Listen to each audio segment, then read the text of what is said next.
Chapter 8. I soon learned to know this flower better. On the Little Princess planet, the flowers had always been very simple. They had only one ring of petals.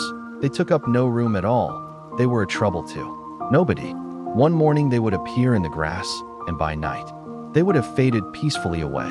But one day, from a seed, blown from no one knew where, a new flower had come up, and the little prince had watched very closely over this small sprout, which was not like any other small sprouts on his planet. It might, you see, have been a new kind of baobab. The shrub soon stopped growing and began to get ready to produce a flower. The little prince, who was present at the first appearance of a huge bud, felt at once that some sort of miraculous apparition must emerge from it. But the flower was not satisfied to complete the preparations for her beauty in the shelter of her green chamber. She chose her colors with the greatest care. She adjusted her petals one by one. She did not wish to go out into the world all rumpled like the field poppies. It was only in the full radiance of her beauty that she wished to appear. Oh yes, she was a coquettish creature, and her mysterious adornment lasted for days and days. Then one morning, exactly at sunrise, she suddenly showed herself.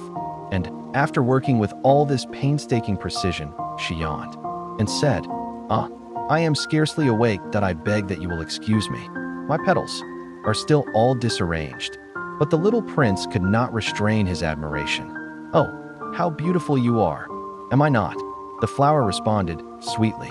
And I was born at the same moment as the sun. The little prince could guess easily enough that she was not any too modest, but how moving and exciting she was.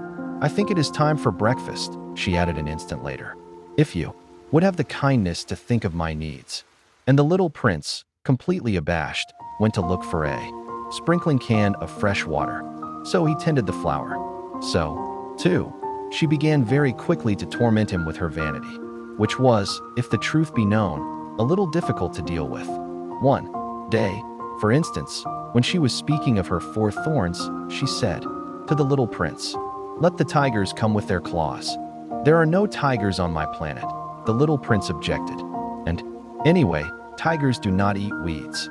"I am not a weed," the flower replied sweetly. "Please excuse me. I am not at all afraid of tigers," she went on. "But I have a horror of drafts. I suppose you wouldn't have a screen for me." "A horror of drafts? That is bad luck for a plant," remarked the little prince, and added to himself, "This flower is a very complex creature. At night, I want you to put me under a glass globe. It is very cold where you live, in the place I came from." But she interrupted herself at that point. She had come in the form of a seed. She could not have known anything of any other worlds. Embarrassed over having let herself be caught on the verge of such a naive untruth, she coughed 2 or 3 times in order to put the little prince in the wrong. "The screen? I was just going to look for it when you spoke to me." Then she forced her cough a little more so that he should suffer from remorse just the same. So the little prince, in spite of all the good will that was inseparable from his love, had soon come to doubt her. He had taken seriously words which were without importance, and it made him very unhappy. "I ought not to have listened to her," he confided to me one day. "One never ought to listen to the flowers. One should simply look at them and breathe their fragrance. Mine perfumed all my planet, but I did not know how to take pleasure in all her grace. This tale of claws, which disturbed me so much, should only have filled my heart with tenderness and pity." And he continued his confidences. "The fact is that I did not know how to understand anything. I ought to have judged by deeds and not by words. She cast her fragrance and her radiance over me. I ought never to have run away from Het.